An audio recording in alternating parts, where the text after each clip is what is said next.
कई मामलों में सुरेश चौधरी पहले भी पकड़ा जा चुका है।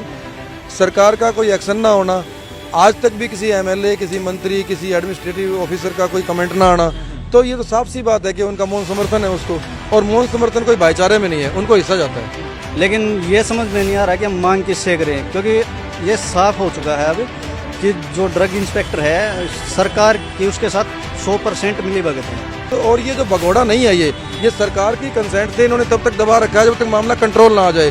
कंट्रोल आएगा, चुपचाप कोर्ट में पेश करेंगे, उसके बाद 10-12 दिन अंदर रखेंगे, जमानत करेंगे, दोबारा आ जाएगा। मामला तो टर्मिनेशन तक का हो जाना चाहिए था अब तक, लेकिन अब तक बंदा सस्पेंड तक नहीं हुआ है। नमस्कार, मेरा नाम है मोहित कुमार और आप देख रहे हैं HN24। फिलहाल हम खड़े हैं पारिजात चौक पर, हिसार का पारिजात चौक, जहां पर कुछ सोशल एक्टिविस्ट हमारे पीछे आप देख रहे होंगे। जी हां, सोशल एक्टिविस्ट जो समाज के अंदर एक्टिव हैं। आइए जानते हैं उनसे किस विषय पे जो है वो खड़े हैं और क्या उनकी जो मांग है। अपना परिचय दीजिए सर।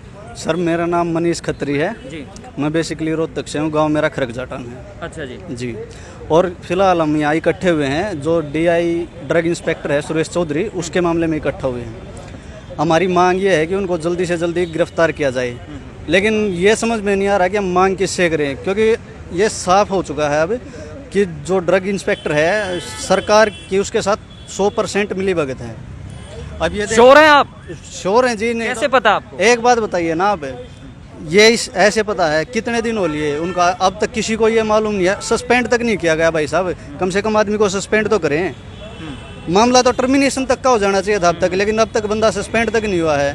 और कोई भी है, कोई भी मेडिकल शॉप वाला है, कोई भी, किसी से जाके आप पूछ लीजिए कि कितना आतंक था उनका।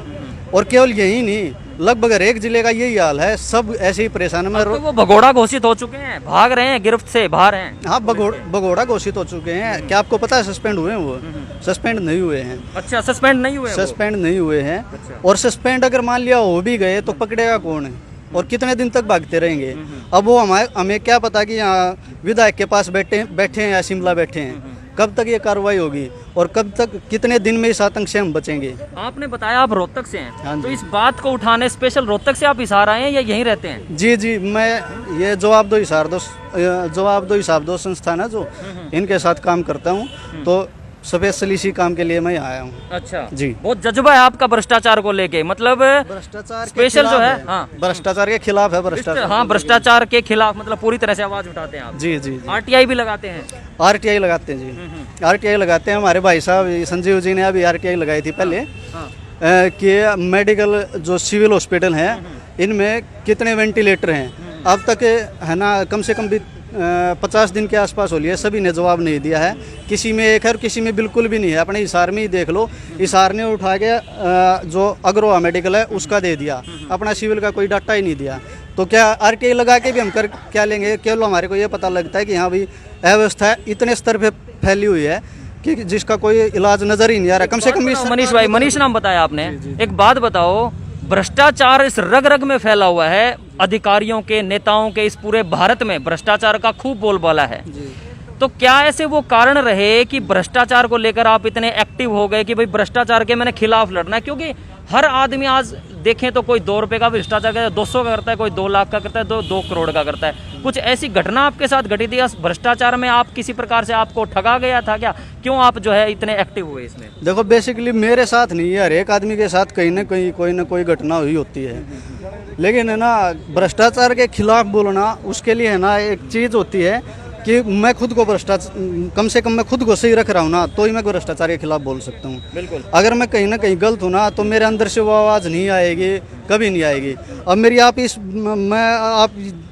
भ्रष्टाचार को जस्टिफाई नहीं कर रहा, लेकिन इस बात जो हम ये करते हैं ना कि चलो हेलमेट नहीं है, 100 रुपये पकड़ा दिए, इस चीज़ को है ना बहुत सारे लोग बहुत बड़ा भ्रष्टाचार मान के चलते कि यार तू कैसे बोल रहा है कि 100 रुपये पकड़ा दिया तूने। जो असल भ्रष्टाचार है ना, असल भ्रष्टाचार ये है, आप राफेल लेवल के जो भ्रष्टाचार है वो कभी सामने ही नहीं आते हैं तो जो आवाज़ उठाता है उनको देशद्रोही बोल देते हैं। तो क्या सीन क्या है, इतने बड़े लेवल पे ना ये जो 150 वाले है ना लोग, अगर कोई बोलता तो उसको बोल देते यार तूने तो है ना 100 रुपये उस दिन एक पुलिस वाले को दिए थे, तू कैसे बात कर रहा है यार? 100 रुपये भ्रष्टाचार इतना वो चीज़ नहीं है कि वो समाज को एम्बर कर देगी। चलो चलो, धन्यवाद मनीष भाई। कुछ और भी लोग हैं, उनसे भी जानेंगे। मेरा नाम प्रशांत है सर। हाँ जी, सोशल एक्टिविस्ट हैं आप भी। हाँ, सोशल एक्टिविटीज के अंदर ड्रग है। कंट्रोलर सुरेश चौधरी भगोड़ा घोषित हो चुका है जी। करोड़ों रुपए का जो है उसने घपला किया है मेडिकल शॉप के लाइसेंस बनवाने में, और अभी तक वो पकड़ा नहीं गया है। अभी ये जो मित्र मनीष जी यहाँ खड़े थे रोहतक से आए हुए, उन्होंने बताया कि सरकार की भी मिली भगत है। तो क्या लगता है, मतलब जो सरकार अब गठबंधन में चल रही है वही मिली हुई है भ्रष्टाचारियों के साथ? पहले तो सुरेश चौधरी के बारे में बताएं आप। हाँ देखो, ये इस तरह की पोस्ट है जिसे मलाई वाली पोस्ट बोलते हैं। ठीक है। यहाँ पे बिना सरकार की कंसेंट के कोई भी ऑफिसर नहीं रह सकता है, और 3 साल के लिए पोस्ट होती है, उससे ऊपर काफ़ी टाइम हो गया है, और कई मामलों में सुरेश चौधरी पहले भी पकड़ा जा चुका है। सरकार का कोई एक्शन ना होना, आज तक भी किसी एमएलए, किसी मंत्री, किसी एडमिनिस्ट्रेटिव ऑफिसर का कोई कमेंट ना आना, तो ये तो साफ सी बात है कि उनका मौन समर्थन है उसको, और मौन समर्थन कोई भाईचारे में नहीं है, उनको हिस्सा जाता है इस पोस्ट से। यदि सुरेश चौधरी ना होता, कोई प्रशांत होता, कोई और होता, तो वो भी हिस्सा देगा तभी इसी पोस्ट पे रह सकता है, अदरवाइज नहीं रह सकता है। यह मामला ये है कि एक चांस मिला है, यदि कोई ओरिजिनल कोई ईमानदार से ऑफिसर हैं, उनके पास एक अपॉर्चुनिटी आई है कि वो इसकी जो संपत्ति है उसका वैल्यूएशन करें, और जो उसकी आय से अधिक निकलती है उसको अटैच करें। उसके अलावा जो इस पोस्ट पे डीआई रहे हैं, जो सीनियर होकर एसडीआई बन गए हैं, उनकी प्रॉपर्टी चेक की जाए, क्योंकि कोई पुश्तैनी तो कोई ये इंडस्ट्रियलिस्ट नहीं है कि इनके पास अरबों रुपए हों।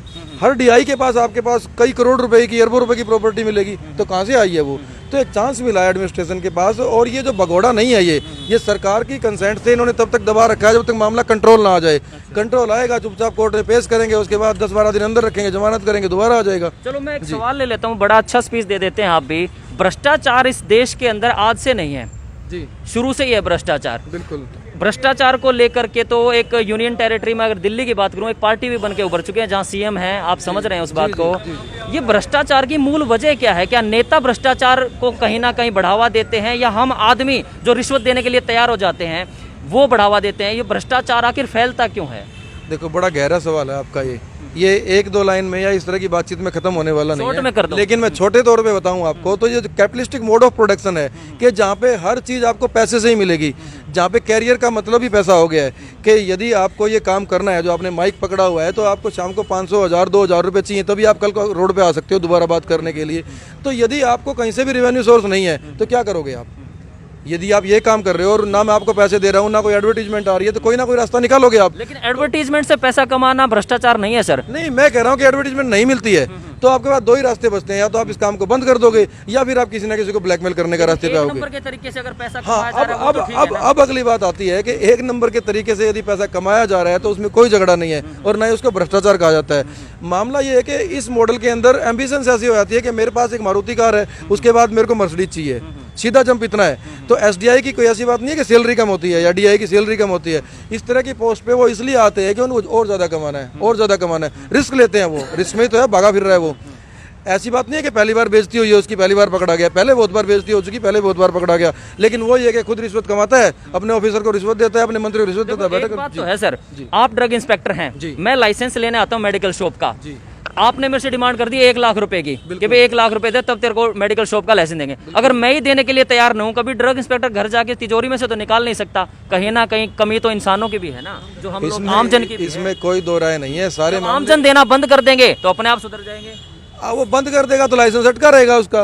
अगले ने जो दुकान किराए पे ले ली है दिखाने के लिए, क्योंकि आपको फॉर्मेलिटीज करके फिर लाइसेंस के लिए अप्लाई करना। गवर्नमेंट ने भी तो बना रखे ना, सीएम विंडो बना रखे, आरटीआई बना रखे, और चीजें बना रखी हैं। मुझे लगता है कि आपका अनुभव कम है। आरटीआई की बात करो तो वो राजेंद्र यादव जी रहे मेरा, 2005 से आरटीआई लगानी शुरू करी थी, और आज मेरे ख्याल 1500 से ज्यादा आरटीआई मैं अकेला खुद लगा चुका हूँ। ऐसा ही रिकॉर्ड उनका होगा, और लोग भी हैं हिसार के अंदर, तो ऐसे बहुत एक्टिविस्ट हैं। कोई आने जाने नहीं है इन बातों के अंदर। करप्शन बिल्कुल वेल प्लान्ड है, वेल मैनेज्ड है। अदरवाइज ये सारी बातें छोड़ दें। हम ये बताओ ना कि वो इस सीट पे इतने साल से बैठा हुआ है, 3 साल से ज़्यादा होगा, इतनी बार पकड़ा है, क्यों नहीं एक्शन हो रहा है? अभी राजेंद्र जी ने बताया कि ये रेमडेसिविर वाले मामले के अंदर डिप्टी कमिश्नर ने खुद लताड़ा है, उसको बाहर भेजा है कि तेरी वजह से लोग मर रहे हैं। डीसी के कहने पे एक्शन नहीं हो रहा है, क्योंकि वो डीसी से ऊपर पैसे पहुंचा रहा है। समझ रहे हो ना बात? तो करप्शन का जो रास्ता है बिल्कुल क्लियर है, उसमें कन्फ्यूजन नहीं है। जो मैं आपको बात बता रहा हूँ, आप सबको पता है कि उसके पास करोड़ों रुपए की प्रॉपर्टी है, तो आप क्यों नहीं उसकी जो आय से अधिक संपत्ति वाले मामले के अंदर काम शुरू करते हो? अपने आप बिल से बाहर निकल के आएगा। क्यों नहीं? काम भी तो गवर्नमेंट ही करेगी ना, और गवर्नमेंट उनका साथ कर रहा हूँ आपसे, मतलब आपका नहीं है, मैं सरकार से ही कह रहा हूँ कि सरकार कर सकती है। कोई भी यदि ईमानदार ऑफिसर है तो उसके पास बिल्कुल अपॉर्चुनिटी है ये क्यों नहीं उसकी पोस्ट के ऊपर जो और अधिकारी है उनकी इंस्पेक्शन शुरू करते हैं, क्यों नहीं एसडीआई की इंस्पेक्शन शुरू करते हैं। अनु जी से बात करते हैं। सीएम विंडो पे हंस रहे थे, क्या कारण था सीएम विंडो? क्योंकि लोगों का भरोसा होता है मैडम कि सीएम विंडो पे बात रखी जाएगी तो जरूर सुनवाई होगी, क्योंकि एक सिस्टम है, एक कॉन्स्टिट्यूशन प्रणाली बनी हुई है कि भाई वहां बात रखी जाएगी तो कहीं ना कहीं सुनवाई होगी। आरटीआई के थ्रू डेटा निकलवाएंगे हम, जो है नकेल कसेंगे भ्रष्टाचार अधिकारियों पे। तो जब सरकार की जो बनाई हुई तंत्र प्रणाली में काम नहीं हो रहा तो फिर काम कैसे होगा? अनु जी, सीएम विंडो के नाम पे हंसी इसलिए आई कि सीएम विंडो आज किस लिए रह गई है कि सीएम विंडो के नाम पे इन्होंने रिसेंटली संयोजक बनाए हैं, जिला संयोजक, हल्का संयोजक, ताकि मतलब जो लोग पार्टी से जुड़े हुए हैं वो रुके रहें, भागे ना।